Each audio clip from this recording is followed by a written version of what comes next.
Gentlemen, and I'm really glad to be here in Bangkok actually for the first time.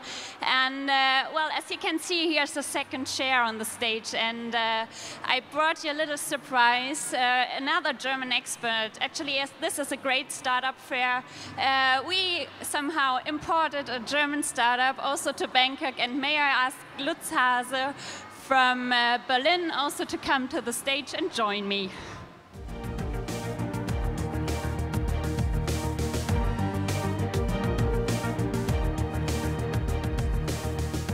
Nice to meet you.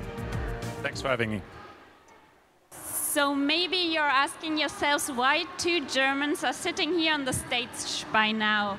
And well, the reason is quite simple, because the Thai embassy in Berlin just invited us as experts for digitization from the public sector and Lutz from the private sector to learn more about the Thai way of digitizing the economy and and the startups. Yeah, so what we have done in the last week, we have visited the Ministry of Digital and Economy and the Ministry of Industry. And we have contacted some startups and shared some thoughts. And we are very amazed by what's going on in Bangkok and what's going on in Thailand. And I was very surprised to see a lot of great digital movement, a lot of young people, especially here at the trade fair in fintech, in healthcare, mobility, gaming, to start a business, to start up. And I was really surprised that a lot of things were going on here, and I want to give a thumbs up for this, and you are on the right way, I would say. Absolutely. So when we came here this morning and visited the fair, I was really surprised how many young people are here, and especially how many female entrepreneurs and children who maybe want to raise a startup one day. Because when you would visit an event in Germany like this, I would estimate that 80% of the visitors would be male. So I'm really happy to see so many female entrepreneurs here around. Once again, thumbs up. Yeah. But Lutz, maybe you should talk about what you are doing in Berlin. Yeah.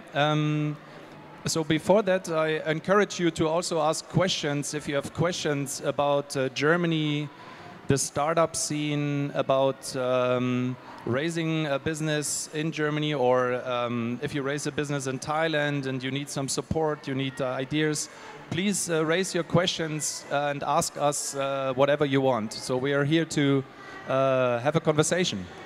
Yeah, a little bit of background. I'm in the digital industry for more than 10 years, and I'm working in the digital healthcare sector.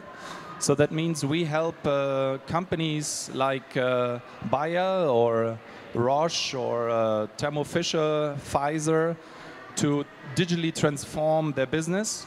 And they're using new technologies to come up with new business models, with new products and services. And we just saw the presentation of Toyota.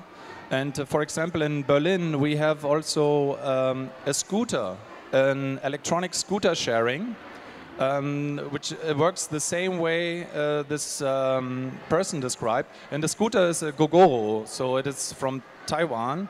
And they established a really good platform. And Berlin is a place where a lot of things are happening.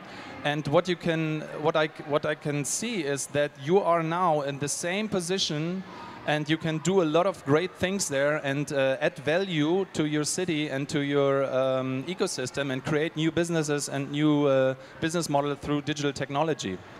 So the startups are great, but what it needs is also a good support from the government, from the administration. And I have a question for you. Maybe you can tell a little bit to the audience how the German government and how the German ministry were supporting the digital agenda and the digital startup scene and so on. Yeah. Well, the German government started around 4 years ago to concentrate all the efforts on digitizing the economy and having a digital strategy. As we learned in the 2 days that we are here in Bangkok, Thailand does the same, so-called Thailand 4.0.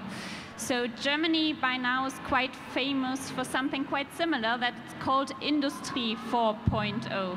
So Germany is trying to digitize their industry, but not only classical manufacturing industry, but also services, and trying to get digital skills to the people, and all those policy measures are covered under one, well, let's say rooftop, that's called the digital agenda.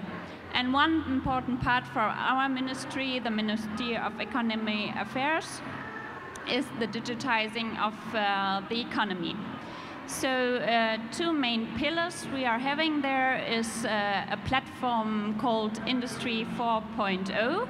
And why a platform? What do we do with this platform? The platform is all about cooperation and networking between the different stakeholders. So industry, academia and science, and also politics. And is this platform a website, or is it a conference, or what, how can I imagine this platform? Well, the platform has the main idea that you also meet physically, like you are doing here at this event. So they're sitting experts in 5 working groups for standardization, for example, or the right regulatory framework, and discuss what they need to improve their systems, how to develop digitized business models. But of course, they also have a website, for example, where they show a map with best practice cases, how businesses are already digitized. And how did this help to develop this whole Industry 4.0? What was the impact of this meetings and the platform? Well, the impact was that especially small and medium-sized companies, they could look at this website, talk to the expert and see, okay, what does this business or this company do or has already done to digitize themselves, to make them fit for the future, for the digital future? How will they survive in a big digital economy? So that's the challenge Germany has, or the German economy has. And one other thing is really the networking of the established industry economy with the startups. So Germany and the German government really tries to support a startup ecosystem. I want to also share a little bit my background. So when I founded my company, which is called ftwk.io, I didn't know about I didn't know about anything. Yeah? I didn't know about contracts, about tax. I just had a mission that I want to help others to build digital products and to transform them. So this help, which was needed back in the days, I found it through my network. And these days, the government has done a lot of things to help build a company and so on. Maybe you can share how it works these days for young entrepreneurs, for young people who are founding their companies here, left and right of us. How can a public administration or a government support those people when they want to found a company in the country? Well, actually, government also has to learn about startup scene. We aren't digitized as the private sector or as a fast-moving startup. So what did we do? First, our minister, or well, former minister, because it's already 5 years ago, founded an advisory board. An advisory board composed by startups, real entrepreneurs that came to us saying, okay, you know what we need? We need less bureaucracy, we need awareness, and we need finance. That were the main recommendations they gave us. So we tried to build up our startup policy on 4 pillars. One was composed on raising awareness. So it could be starting a campaign in schools and university telling or bringing the message to the students and the pupils that entrepreneurship or being a founder could be a good idea for their working future. Second would be finance, because the venture capital market in Germany is quite slow, slow as well, but small. We created public-private funds where the German government gave money as an anchor investor, and industry could join the fund to support startups. We made some programs, so-called exist or invest programs, where, for example, when a business angel is investing 100,000 euro, the government would give them back 20,000 euro. So financing is the second pillar. Third pillar is the matching with the established industry, because startups often have the problem to find the right customers, because established companies often say to them, okay, where's your experience? Why I should do business with you? Will you be there in 1 year when our business is going on? So we try with events like startup nights, where startups can pitch in front of the established industry to connect them and to give them trust that they can build upon each other. And the fourth pillar is about internationalization.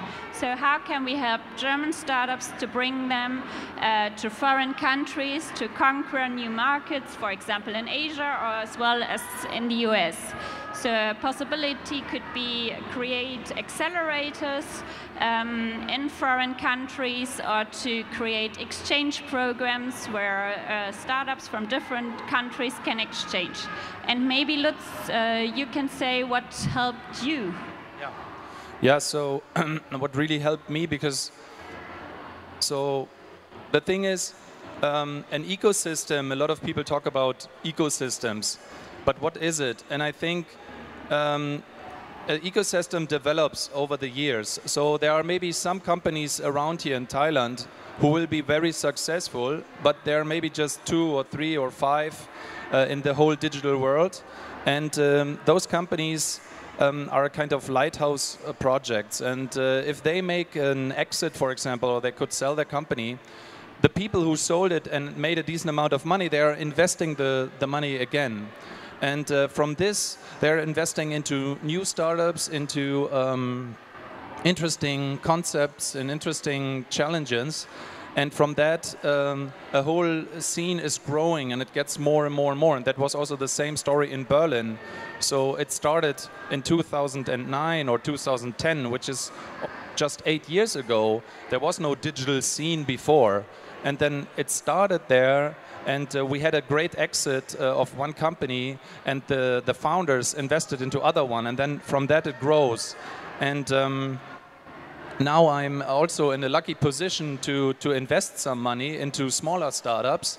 And the thing is that it really helps me that the government gives me 20% back of my investment into a high risky investment. So if I would invest into a blockchain, Bitcoin, whatever company, I'm doing a high-risk investment that this company is successful someday, but it makes it easier because I get 20% back. So maybe let's talk about also a very important point, which I see is this whole talents and skills in Germany. So we're facing the same situation like you do, that we don't have enough people who are digital natives, who are IT people, who are trained well. And what is maybe also from the ministry or from Germany's perspective, what are the initiatives you have done or created there in Germany to help create new skills and give the people new skills to adapt in this time of digital transformation? That's really challenging, and we have to admit that we haven't finished yet. So can imagine. Yeah. So let's start with the pupils and the schools. We are now having a big discussion in Germany if pupils in the schools should already start learning coding. So should coding be as important as mathematics, biology, or even English? And well, the discussion hasn't finished yet. We will see what happened, but at least the topic is rising because businesses and also society and the ministries have understood that well, the working skill for the future has to be as well digital, and so coding, or at least understand what is behind those nice apps we are using every day, is absolutely needed for the digital economy. And yeah. So I think this is a very important message. So what lacks, also what is Germany lacking, or where we are also behind, we thought we should install like 3 subjects really in the school system. Yeah? The first one is definitely something like business, so that you learn, even you are 8 years old or 9 years old, you should learn about business, what it means to trade, what it means to make a business, contracts, how does this world ticks. The second one is definitely digital, what you meant, like how is it working? How is my phone working? How is the computer working? How is virtual reality working? How is this ecosystem working? And maybe how can I build something in there? How can I participate in that? And the third one, which is really important, is from my point of view, is English as a language. So I give you an example. I'm working in the center of Berlin, and I have a company which we just have like 20-25 people, and the company language is English, because we have a lot of people coming from all over the world to this place, and we don't have enough people, so we need those people coming from India, from Syria, from South America, Canada, Poland, Spain, and English is our DNA. Yeah?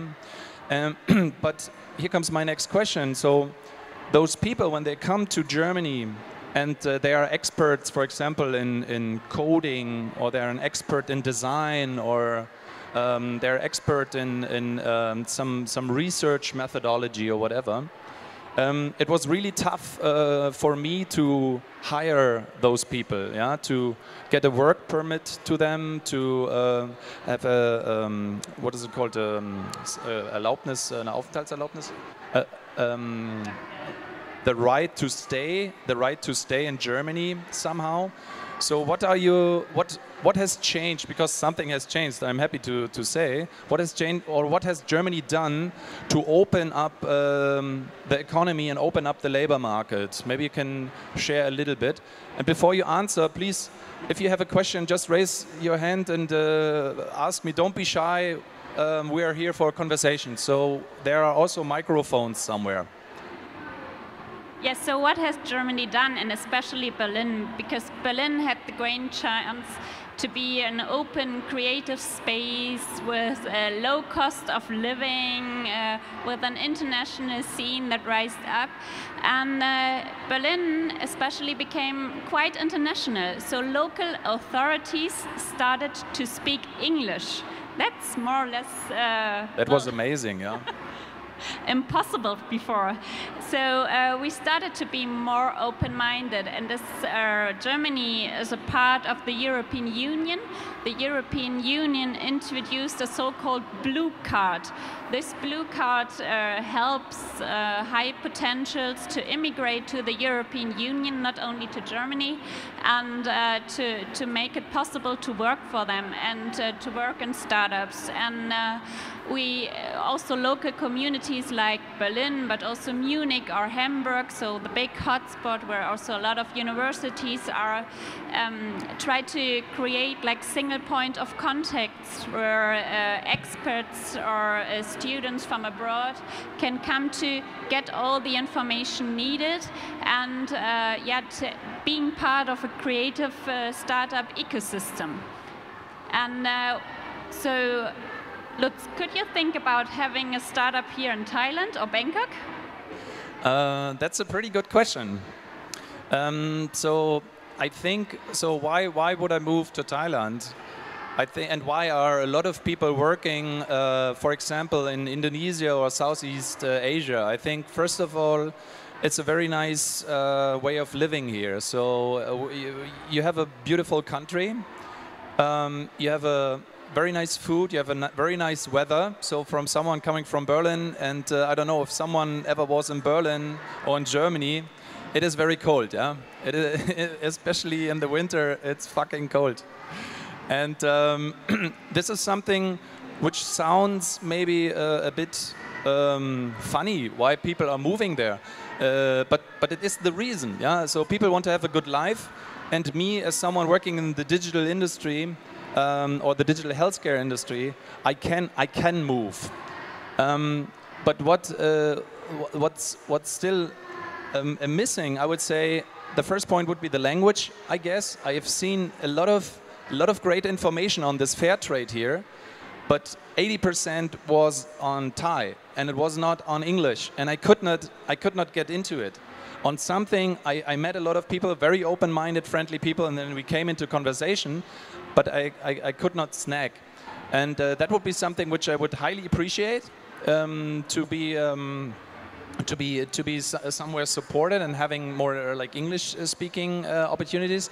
And the second question, or the third thing I would have is like, what are the opportunities? Yeah, so if I would go to Thailand, and maybe this is the same for you, and you should look at the opportunities which are in this country. So what challenges you have to solve, what kind of services you could offer, what needs are there, yeah? And I often have the feeling, for example, also in Germany, we're really good at this.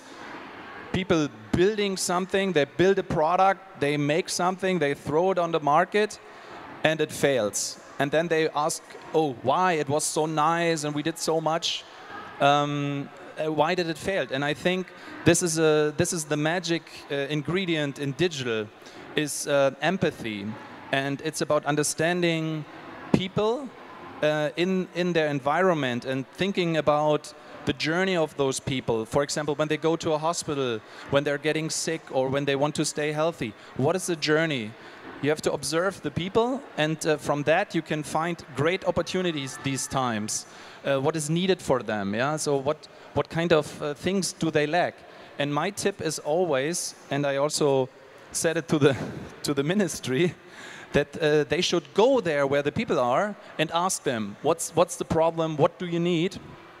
And not coming up with a great idea. And saying we're doing this and this is the way to go, and we had a great idea, and nobody is following because the people say, why should I do it? Why? Yeah? So that would be definitely something which I would do first before coming to Thailand. I would check out what are the opportunities in this country, and especially in the healthcare market, and what is what is it I could create value? Yeah? So where is the business coming from? Where can new products, new services make money? Yeah?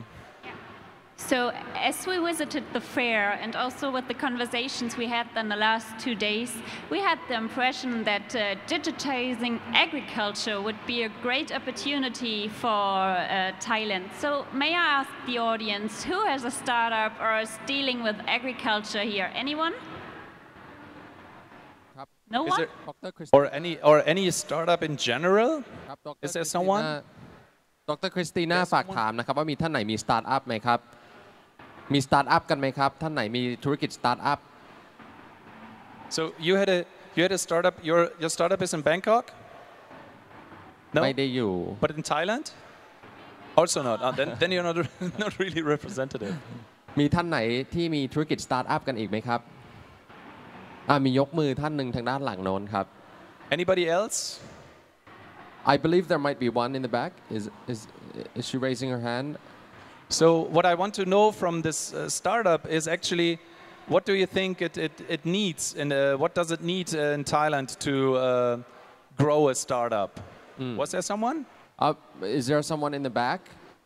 I think I think that's the question that we have for you guys is that you know Thailand as a developing country and we're moving into a new era, a digital era of 4.0.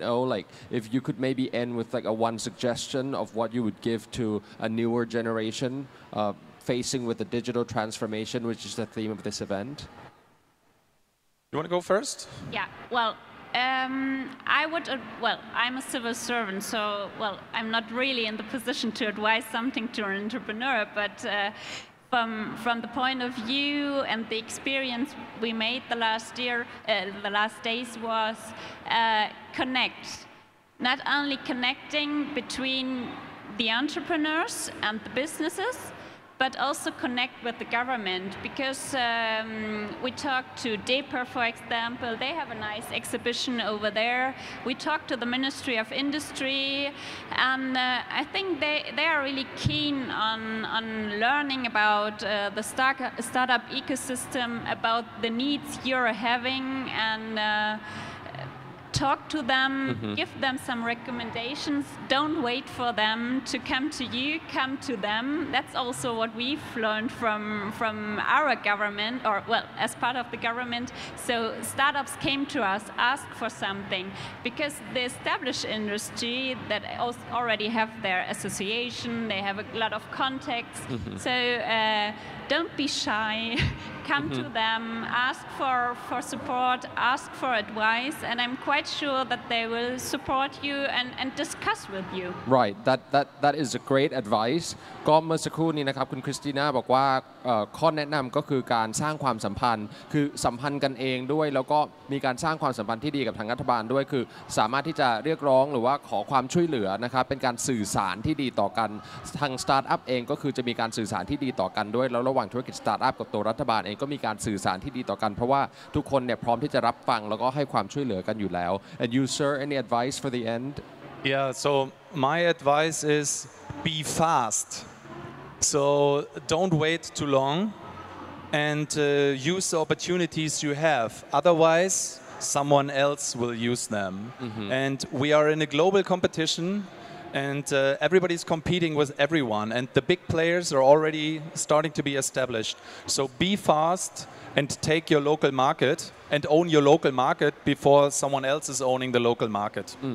เขาบอก advice สุดท้ายคือต้องเร็วครับเพราะว่าในยุคดิจิทัลนะครับที่กำลังเปลี่ยนผ่านเข้าสู่ยุคดิจิทัลเนี่ยเป็นอะไรที่เปลี่ยนเร็วมากแล้วก็การแข่งขันเนี่ยก็สูงมากฉะนั้นเขาก็มีคำแนะนำสำหรับใครที่ทำสตาร์ทอัพคือจะต้องคิดเร็วทำเร็วแล้วก็เอาให้อยู่ครับก็คือ seize the opportunity right it means ก็คือแบบว่าจะต้องทำให้สำเร็จนะครับก็คือทำโอกาสนั้นให้สำเร็จเพราะว่าโอกาสมันอยู่ใกล้ตัวคุณเริ่มต้นจาก local market ก็คือเริ่มต้นจากประเทศไทยอย่างนั้นก็ขยายไปได้แต่ก็ต้องทำเร็วในยุคดิจิทัลครับ Anything else you'd like to add for today? Yeah, I'd like to add one more thing. Of course. I think you said you are a developing country. Yes. I don't think so. Oh, you don't. You are already you are already much faster and higher. And what I see here is really great. And you're doing a really great thing. So don't underestimate your own power and believe in the things you're doing. So you're much better than you think you are. And this is your first time in Thailand. That's true. Yeah. That's lovely เขาชมประเทศเราครับเขาบอกว่าตั้งแต่มาเยี่ยมประเทศไทยเนี่ยรู้สึกประทับใจมากบอกประเทศไทยไม่ใช่ประเทศที่กำลังพัฒนานะครับสำหรับมุมของเขาคนเยอรมันบอกประเทศไทยเนี่ยพัฒนาแล้ว well said right ขอเสียงปรบมือให้เขาได้ไหมครับ we like that thank you for saying that Okay. Is that it? It's true. Yeah. Lovely you guys are wonderful thank you so much for joining us today ขอเสียงปรบมือให้กับแขกรับเชิญของเราด้วยนะครับสปีกเกอร์ของเราทั้งสองท่านในวันนี้And please remain on stage. We have a souvenir for you. A souvenir for you. ณ ลำดับนี้นะครับขอกราบเรียนเชิญครับคุณกสิติธรภูปราดัยให้เกียรติขึ้นมามอบของที่ระลึกให้กับสปีกเกอร์ของเราทั้งสองท่านด้วยครับ